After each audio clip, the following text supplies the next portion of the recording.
Shalom semua. Saya harap kita semua dalam keadaan yang sehat. So, hari ini kita akan sama-sama belajar tentang disiplin Tuhan.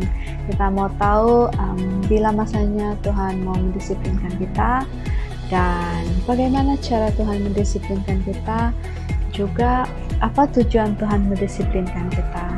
So, jom belajar sama-sama. Mari kita sama-sama baca Hakim-Hakim 3 ayat 7 hingga 11. Hakim-Hakim 3 ayat 7 hingga 11. Saya baca ayat yang ke-7. Umat Israel lupa akan Tuhan Allah mereka. Mereka berdosa terhadap Tuhan dan menyembah berhala-berhala Baal dan Asyera. Ayat ke-8. Oleh itu Tuhan sangat murka terhadap mereka, lalu membiarkan Raja Kusyan, Resyataim dari Mesopotamia menaklukkan mereka. Mereka diperintah oleh raja itu selama 8 tahun. Kemudian umat Israel berseru minta tolong kepada Tuhan. Lalu dia mengutus seorang lelaki bernama Othniel, anak Kenas, untuk membebaskan mereka. Kenas ialah adik lelaki Caleb. Roh Tuhan menguasai Othniel, dan dia menjadi pemimpin umat Israel. Othniel pergi berperang dan Tuhan memberi dia kemenangan atas Raja Mesopotamia. Negeri itu aman selama 40 tahun. Kemudian Othniel meninggal. Jadi dari firman Tuhan yang kita baca tadi, kita tahu bahwa umat Israel melakukan dosa. Dari situ Tuhan membiarkan umat Israel ditindas. Kemudian selepas 8 tahun, umat Israel bertobat, berseru dan minta tolong kepada Tuhan. Akhirnya mereka dibebaskan oleh Tuhan, dan selepas mereka dibebaskan dari ditindas selama 40 tahun, mereka aman. So, bilakah Tuhan mendisiplinkan kita? Jadi seseorang itu akan mengajar, dia mendidik anak dia ketika anaknya melakukan perkara-perkara yang tidak baik. Contohnya masa saya mengajar di Tadika dulu, ada anak murid saya, dia gigit tangan kawan dia sebab dia tidak diberi makanan oleh kawan dia. Jadi bila hal itu terjadi, saya tidak boleh diam-diam, saya perlu lakukan pendisiplinan. Jadi pendisiplinan berlaku bila seseorang itu melakukan kesalahan. Sama juga dengan Tuhan, dia akan mendisiplinkan kita ketika kita berbuat dosa, sesuatu yang tidak sesuai dengan apa yang dia inginkan.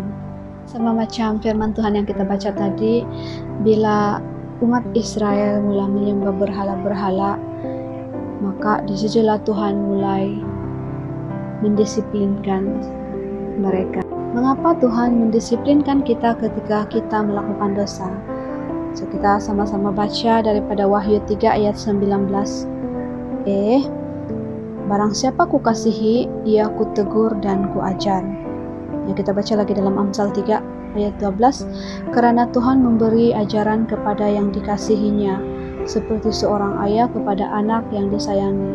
So, ini adalah salah satu alasan kenapa Tuhan harus mendisiplinkan kita bila kita melakukan dosa, sebab Dia mengasihi kita. Sama juga macam ibu bapa kita, bukan sembarangan mau disiplin kita. Itu semua sebab ibu bapa kita mengasihi kita. Macam saya juga, kalau saya disiplin anak-anak murid saya, itu sebab saya mengasihi murid-murid saya.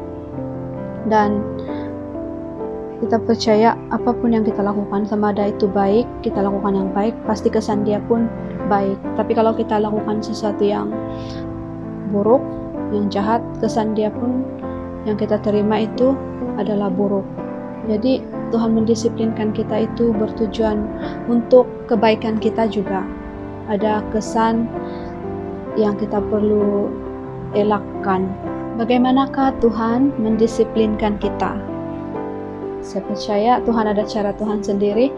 Macam juga di dalam keluarga kita atau kita sendiri, kita ada cara pendisiplinan yang berbeza. Contohnya di Tadika saya dulu ada ramai guru, tapi setiap guru-guru itu ada cara dia tersendiri untuk dia disiplinkan anak murid dia. Dan dalam keluarga saya juga, dengan keluarga macam cousin saya nampak perbezaan cara untuk mendisiplinkan. So kalau Tuhan pun ada cara pendisiplinan dia sendiri. So ini adalah proses Tuhan, macam yang dari cerita yang kita baca tadi kan. Di situ kita boleh nampak proses-proses yang Tuhan buat. Contoh, bila manusia berdosa, maka pendisiplinan berlaku. Dia akan tegur, dia akan ajar. Sampailah kita mau bertobat. Kemudian bila kita bertobat, Tuhan itu terbuka untuk ampuni kita. Bila diampuni kita dan kita berbalik daripada dosa yang kita buat, mestilah kita akan aman. Contoh, macam di dalam kelas saya, kalau itu budak tidak buat salah, tidak juga saya marah.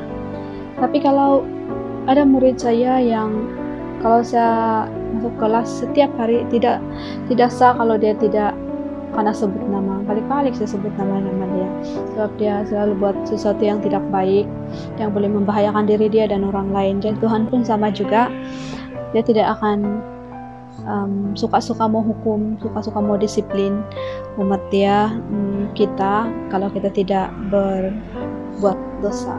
Supaya kita lebih paham tentang proses disiplin Tuhan.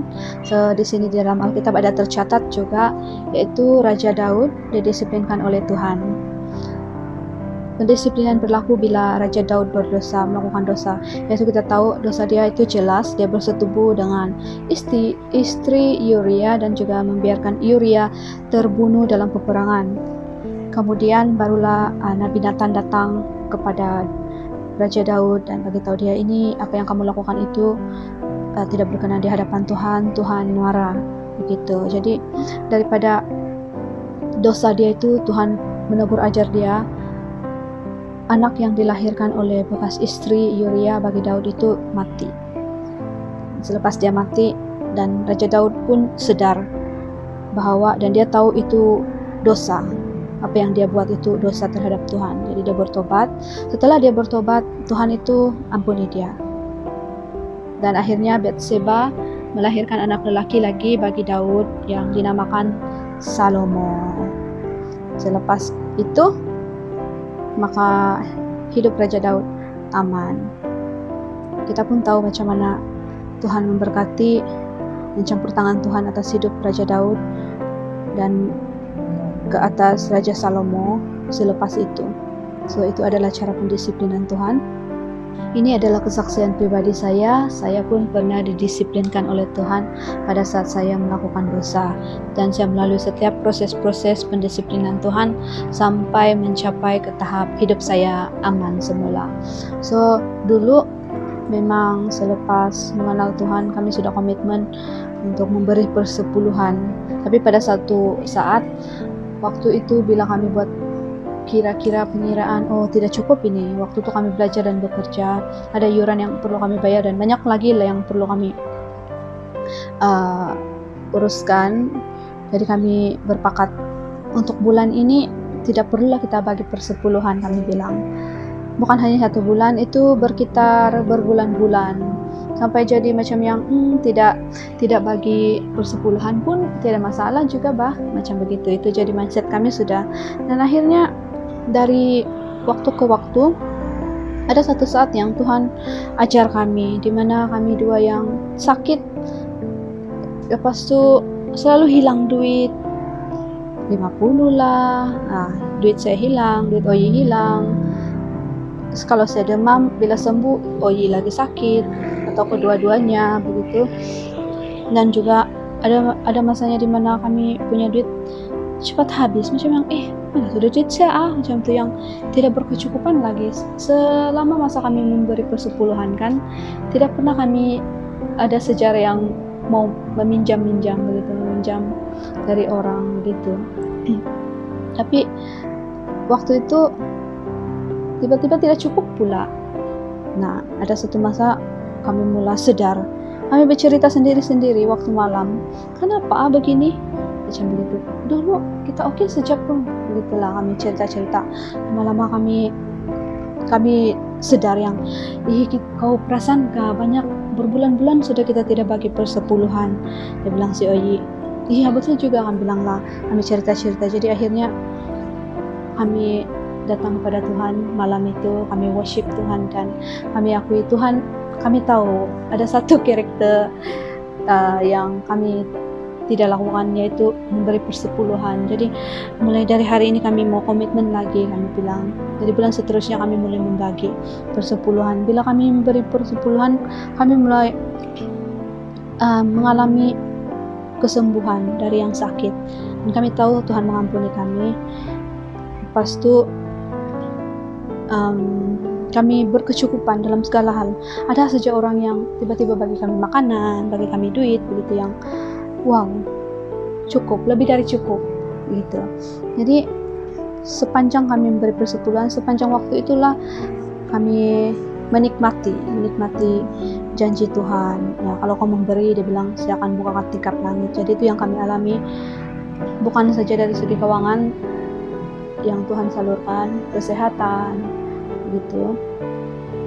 Dan selama kami memberi persepuluhan, selama itulah kami tetap oke, begitu, aman. Saya pun percaya kita semua pernah mengalami proses pendisiplinan Tuhan, dan ada juga mungkin dalam musim-musim yang Tuhan disiplinkan kita berkeras, kita tidak memberikan respon yang baik, membuatkan kita merasa sakit dengan proses pendisiplinan itu, ataupun akan mengambil masa yang lebih panjang bila kita tidak paham tentang bagaimana cara Tuhan mendisiplinkan kita. So, harap hari ini kita belajar sesuatu. Bila kita lebih kenal siapa Tuhan, bagaimana cara Dia mendisiplinkan, maka kita akan lebih respon kita kepada Tuhan itu lebih baik. Mari kita sama-sama baca dalam Ayub 5 ayat 17. Berbahagialah orang yang ditegur Allah. Janganlah berasa kecil hati jika engkau diajarnya. Ya, semoga selepas ini kita lebih berbahagia, jangan berasa kecil hati. Dan Amsal 3 ayat 11, hai anakku, apabila Tuhan menegur, ajar kamu, terimalah tegur ajar itu sebagai amaran, dan jangan tolak ajaran itu. Jadi bila Tuhan disiplinkan kita harus terima, jangan ditolak. Anggaplah itu sebagai satu amaran. Gitu. Dan Wahyu 3 ayat 19, barang siapa kukasihi, ia kutegur dan kuajar. Sebab itu relakanlah hatimu dan bertobatlah. Ya, pendisiplinan sebab Tuhan mengasihi kita. Jadi kita harus berbesar hati, kita merelakan diri kita untuk diajar oleh Tuhan. Dan respon yang paling Tuhan tuntut ialah pertobatan. Jadi kita harus berbalik daripada perkara-perkara yang tidak Tuhan inginkan kita lakukan. Yang terakhir, Ulangan 8 ayat 5, maka haruslah engkau insaf bahwa Tuhan Allahmu mengajari engkau seperti seseorang mengajari anaknya. Ya, kita perlu insaf, datang kembali kepada Tuhan. Dan saya percaya disiplin Tuhan ini bukan bermaksud untuk Dia mendera kita, menyakiti kita, tapi selalu bermaksud untuk memperbetulkan kita, karena Dia mengasihi kita. So, itu saja firman Tuhan kita untuk hari ini. Terima kasih semua. Tuhan memberkati.